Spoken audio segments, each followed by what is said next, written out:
Hello students, once again welcome back to you, one and only most trusted Ganjati coaching center.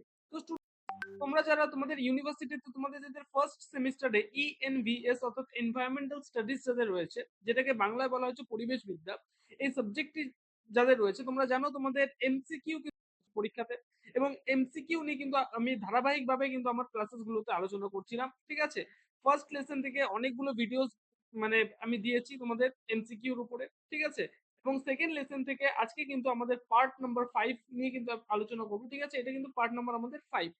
Part 1 2 3 4 না দেখে থাকলে অবশ্যই দেখে নাও। ঠিক আছে, এই চ্যানেলেই কিন্তু আপলোড করা হয়েছে। ঠিক আছে, সেগুলো দেখে নাও, তারপরে এই ভিডিওটা দেখার পরে সেগুলো কিন্তু দেখে নেবে। ঠিক আছে, কারণ আমি কিন্তু ধারাবাহিকভাবে আলোচনা করছি। 40টা কোয়েশ্চেন কিন্তু পার্ট 1 থেকে 4 পর্যন্ত হয়ে গেছে। আজকে কিন্তু আরো 10টা কোয়েশ্চেন নিয়ে কিন্তু বিস্তারিতভাবে ভিডিওটাকে লাস্ট পর্যন্ত দেখবে। খুব ইনফরমেটিভ একটা ভিডিও হতে চলেছে। নাম্বার 41, বায়োগ্যাসের প্রধান উপাদান কি কি? ডি নাম্বার হবে অ্যান্সার, সেটা হচ্ছে মিথেন। নাম্বার 42, প্রথম 100% সৌরশক্তি চালিত এয়ারপোর্ট কোনটি? বি নাম্বার হবে অ্যান্সার, সেটা হচ্ছে কোচি। ঠিক আছে, নাম্বার 43, ভারতের কোন অঞ্চলে বৃহত্তম বায়ু শক্তি ফার্ম গড়ে উঠেছে?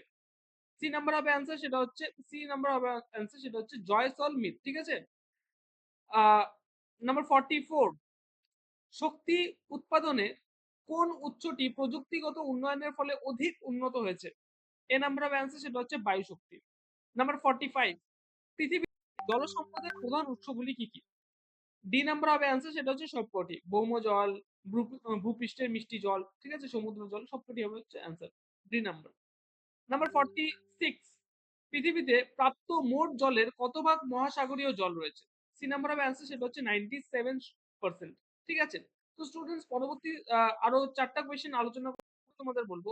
তোমরা যদি আমাদের সাথে অনলাইনে যুক্ত হতে চাও, অনলাইনে কিন্তু আমাদের সাথে যুক্ত হতে পারো। আমাদের কিন্তু সমস্ত সাবজেক্টস এর major minor MDC BSc SSC সমস্ত সাবজেক্টস এর কিন্তু সমস্ত কিছু কিন্তু পড়ানো হয় আমাদের এই জ্ঞানজ্যোতি কোচিং সেন্টারে, তোমরা সবাই সবাই জানো।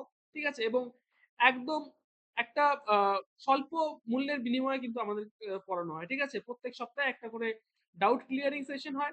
ঠিক আছে, নোটস পত্র সাজেশন থেকে শুরু করে সমস্ত কিছু কিন্তু প্রোভাইড করে দেওয়া হয় আমাদের থেকে, ঠিক আমাদের সেন্টার থেকে। তো সেন্টারে যুক্ত হতে চাইলে অবশ্যই যোগাযোগ করো জ্ঞানজ্যোতি কোচিং সেন্টারের অফিসিয়াল দুটো হেল্পলাইন নাম্বারে, সেটা হচ্ছে 7076398606 নাম্বার, অথবা 6295916282 নাম্বার। এই দুটো নাম্বারে আমাদের সাথে যোগাযোগ করতে পারো। ঠিক আছে, এবং কোর্স ফি রিলেটেড এবং অন্যান্য আহ, যাবতীয় জিনিস রিলেটেড কিন্তু তোমরা এই দুটো নাম্বারে যোগাযোগ করে আমাদের স্যার ম্যামের থেকে কিন্তু জেনে নিতে পারো। চলো শুরু করা যাক পরবর্তী কোয়েশ্চেন্স গুলো। ঠিক আছে, নাম্বার 47, পৃথিবীতে প্রাপ্ত ভূপৃষ্ঠ স্বাদু জলের পরিমাণ কত? বি নাম্বার অফ অ্যান্সার, সেটা হচ্ছে 0.6%। ঠিক আছে, নাম্বার 48, নিম্নোক্ত কোন মহাদেশে প্রতি একক এলাকায় সর্বাধিক বৃষ্টিপাত হয়?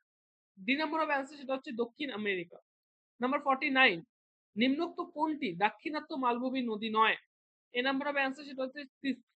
ঠিক আছে, এবং লাস্ট কোয়েশ্চেন আমাদের আজকের এই ভিডিও, সেটা হচ্ছে ভারতের কোন রাজ্য প্রথম প্রত্যেকটি বাড়ির ছাদে বৃষ্টির জলধারায় সিঞ্চন অর্থাৎ রেইন ওয়াটার হারভেস্টিং যেটাকে বলা হয় পদ্ধতি বাধ্যতামূলক করে? কোন state? C number of answer, সেটা হচ্ছে তামিলনাড়ু।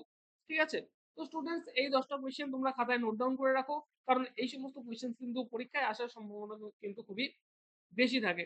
আর আমরা সমস্ত কোয়েশ্চেন্স গুলো কিন্তু বাছাই করে তোমাদের সামনে কিন্তু রিপ্রেজেন্ট করি, তোমাদের সামনে কিন্তু নিয়ে আসি। তো স্টুডেন্টস দেখা হচ্ছে একটা নতুন ভিডিওতে নতুন কোনো টপিকের সাথে। Till then keep learning, keep exploring. Thank you so much.